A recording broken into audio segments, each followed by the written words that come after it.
अस्सलामुअलैकुम वरहमतुल्लाहि वबरकातुहू। आज मैं आपको बैतुल खला के चंद नुकसानात के बारे में बताने जा रही हूँ, जिनका इल्म होना हम सब के लिए बहुत ज़रूरी है। उससे पहले अगर आपने अब तक चैनल को सब्सक्राइब नहीं किया तो हमारे चैनल दीन दुनिया रहबर को सब्सक्राइब कीजिए और बेल नोटिफिकेशन को प्रेस करना मत भूलिएगा, ताकि हमारी आने वाली हर वीडियो को नोटिफिकेशन सबसे पहले आपको मिल सके। डॉक्टर आइजुल करनी साहब बैतुल खला का दरवाज़ा खुला छोड़ देने के नुकसानात पर बात करते हुए कहते हैं, ये मालूमात आपकी और आपके ख़ानदान की सलामती से मुताल्लिक है। नंबर 1, बैतुल खला की सफाई। इस पर कोई समझौता नहीं है और बैतुल खला को मुस्तकिल बुनियादों पर साफ सुथरा और बदबू से पाक रखिए। नंबर 2, रात को सोने से पहले बैतुल खला को साफ और पाक रखने का एहतमाम कीजिए। नंबर 3, बैतुल खला का दरवाज़ा हर वक्त और मुस्तकिल बुनियादों पर बंद रखने का एहतमाम कीजिए।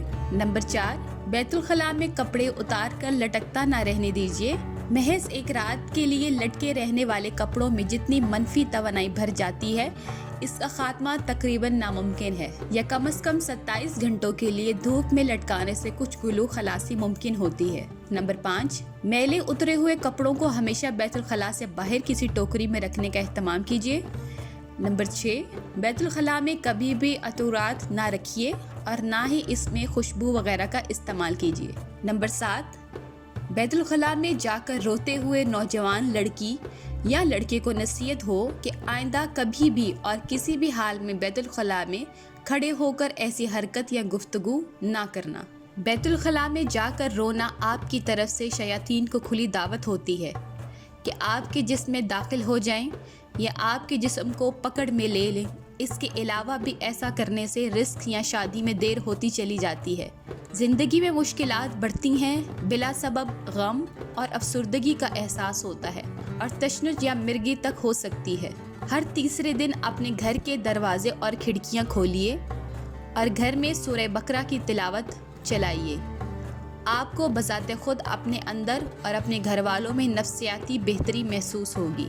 घर से शयातीन और जरासीम को भगाने के लिए आका करीम अलैहिस्सलाम के फरमान के मुताबिक कलौंजी की धुनी दीजिए। घर में कलौंजी या बखूर की धुनी ऐसे वक्त ना दीजिए जब घर की खिड़कियां बंद हों। घर बहुत ज़्यादा शीशे ना लटकाइए और अगर मकसूद हो तो दाखिली दरवाजे के आसपास लटकाइए। घर में ऐसी जगह ना बैठें जहां से अभी कोई उठकर गया हो। जागने पर लंबी लंबी सांस लीजिए और उठते हुए बिस्मिल्लाह पढ़िए। रात में सोने का एक मुस्तकिल वक्त मुकर्रर कर लीजिए और सोने से पहले सूरह मुल्क की तलावत को कभी तर्क न कीजिए। मुबारक हो इनको जिन्हें इस सूरत को सोने से पहले पढ़ने की आदत है।